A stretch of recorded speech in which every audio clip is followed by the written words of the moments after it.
So in today's video, I'll be taking a look at the game Astro Bot Rescue Mission. Now, all the footage that you are seeing in this video is going to be footage from a base PS4, actually the PS4 Slim. The main reason I actually wanted to point that out is because if you are playing on a PS4 Pro, a lot of times games will look slightly better and actually have slightly better frame rate.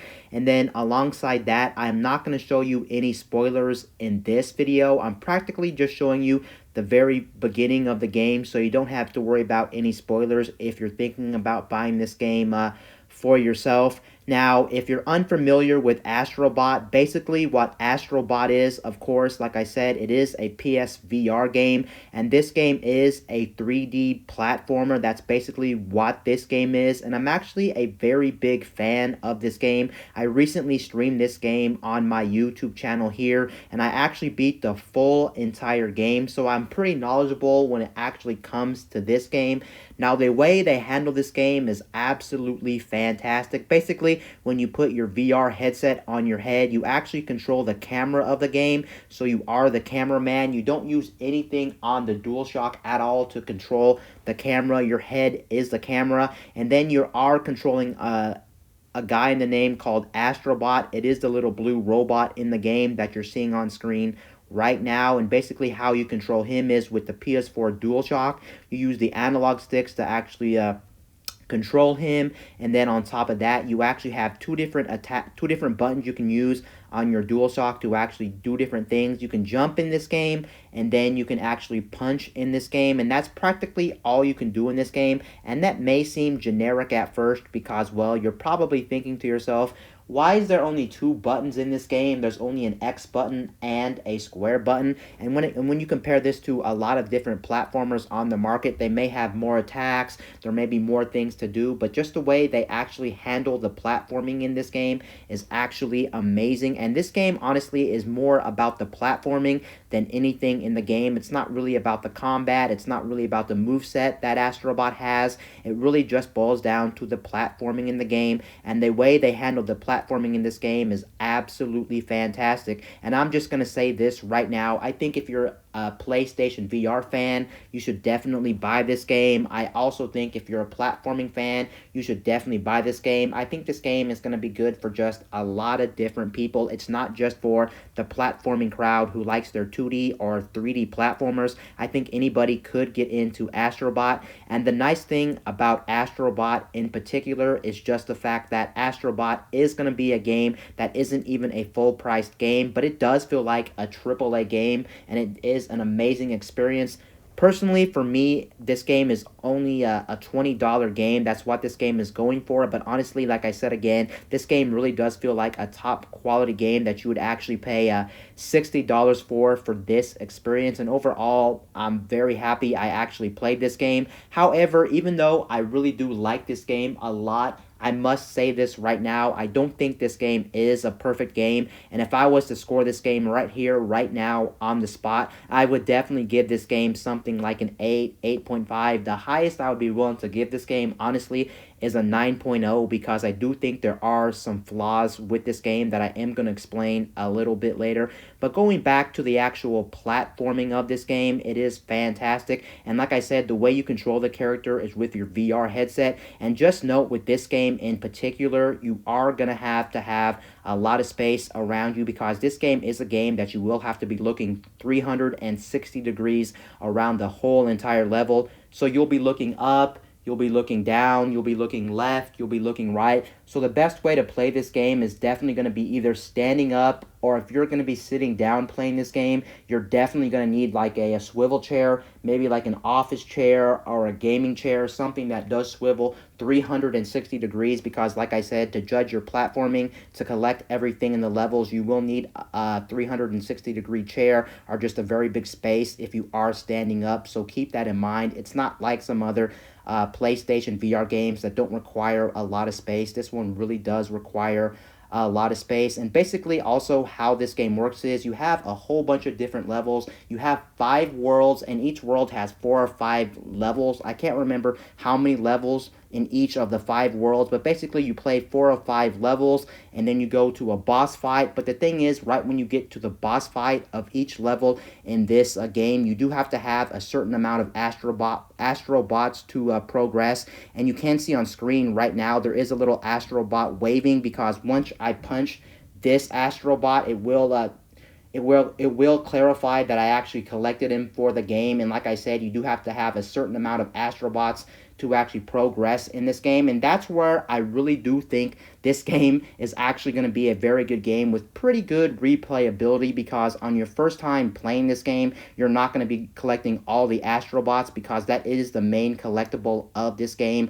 All these little Astrobots that you do have to collect, and they are mandatory to collect. Luckily, you don't have to collect every single one in the game to actually beat the game, because I have beaten the game and I'm already done with the game. But if you do want to do 100% in this game, it's actually going to be very time consuming, and it's also going to be fairly hard to collect all the bots, because they do put all these Astrobots that you have to collect in very hard and very different locations, that if you're not thinking like outside of the box, or you're not looking hard enough with your VR headset, you will tend to miss some of these bots. And then outside of that, they do have a thing called the Astro Belt, and the Astro Belt is pretty much a belt where you do all these different challenges outside of the main levels of the game that are just your standard platforming, and a lot of these are going to be timed challenges as well in the Astro Belt. I'm not really going to get into any of the spoilers of the Astro Belt, but the Astro Belt is definitely good if you want to do a little bit of sidetracking as you're playing the game to break up the gameplay, or maybe you want to go for 100%, or maybe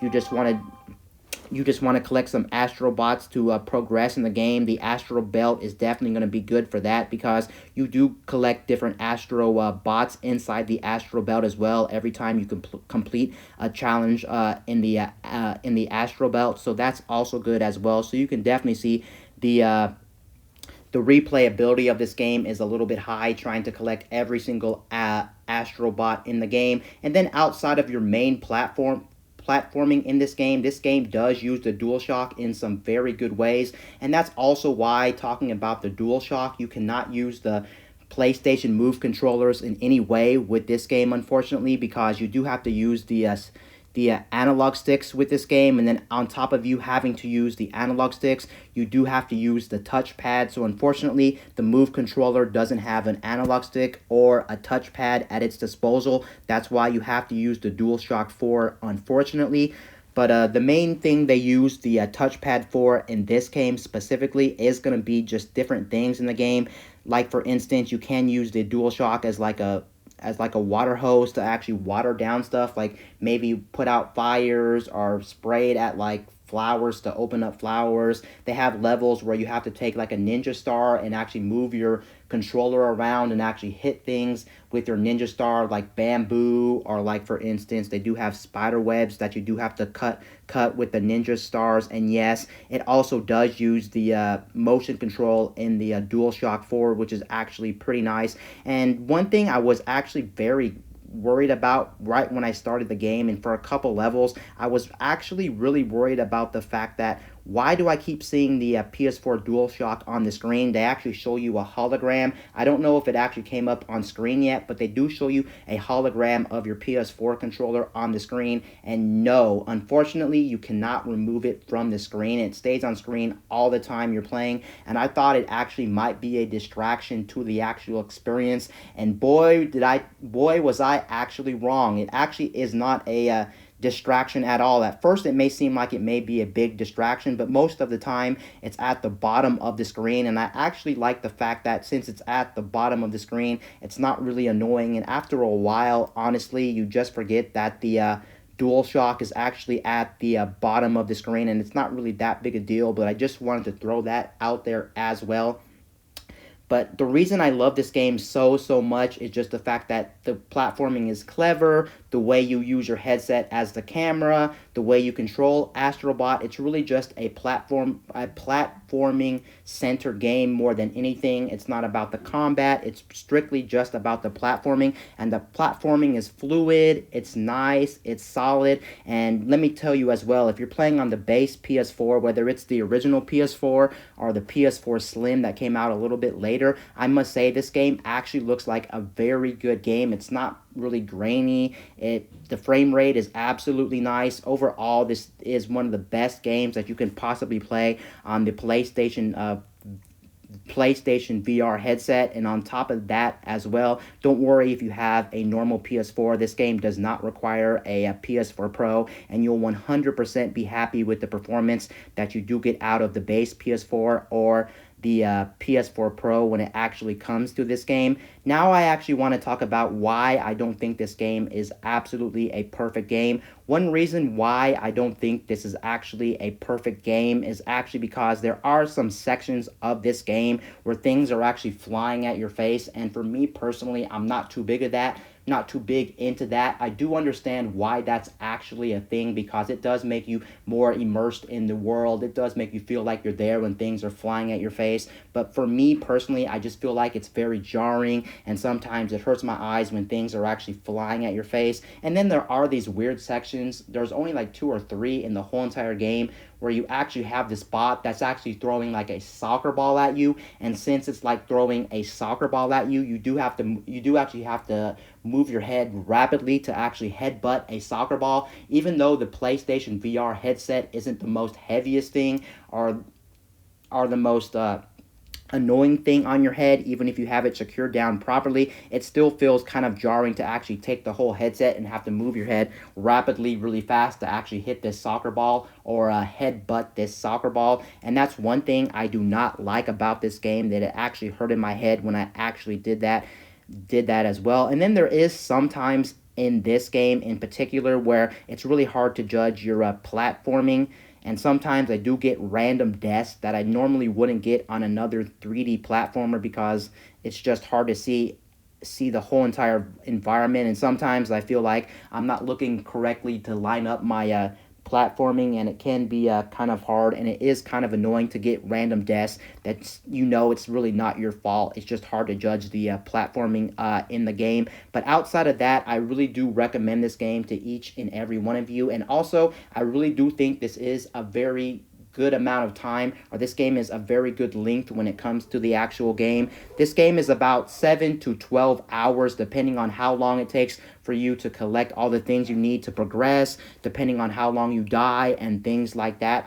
I do actually love the length of this. It's not too long, but it's also not too short as well. It is a very good time for a game, and I actually love how the game works. You have, like I said again, you have like 4 or 5 levels and then a boss, 4 or 5 levels a boss, 4 or 5 levels a boss, and most of the time you do actually have to go back to collect collectibles to actually beat the boss. I also love the fact in this game as well, the bosses are flat out fantastic. I'm not going to sit here and lie to you guys and say these bosses are mind-blowing or crazy bosses, because they're not, but just the way that the bosses are when you actually play them in VR is absolutely fantastic. Now, I'm not going to show you any footage of any of the bosses because that would ruin it for you guys, but just note every single boss in this game, just for a heads up, is going to be very big on your screen when you're actually playing this game in VR. And that's something I actually like about this game, because the bosses a lot of times do feel slightly terrifying. It does make you feel like you're actually part of the action when you're actually playing the bosses of this game. Speaking about this game really quickly as well, I actually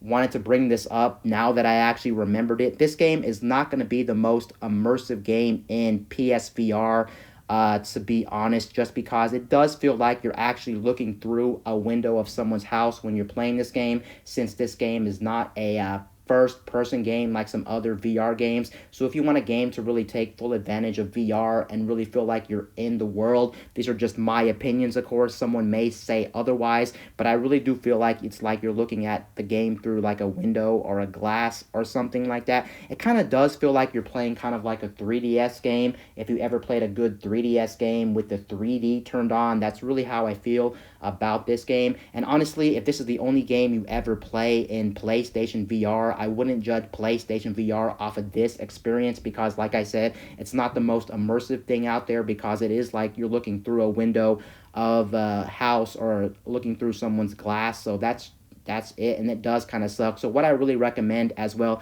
play this game and then try another game, maybe like Skyrim VR or Resident Evil 7 VR, something that is made for first person so you can kind of get a different perspective on VR, especially in PlayStation VR. But overall, my thoughts and opinions on this game are absolutely fantastic. And I'm just going to say this right now. I definitely think this is definitely one of my top 10 favorite platformers of all time. Yes, yes, yes. It doesn't have the most mechanics. It's just very simple. But just like I said again, time and time again, just the way they really did handle the platforming in this game is absolutely fantastic. And I think everybody should play this game if they own a PlayStation VR headset.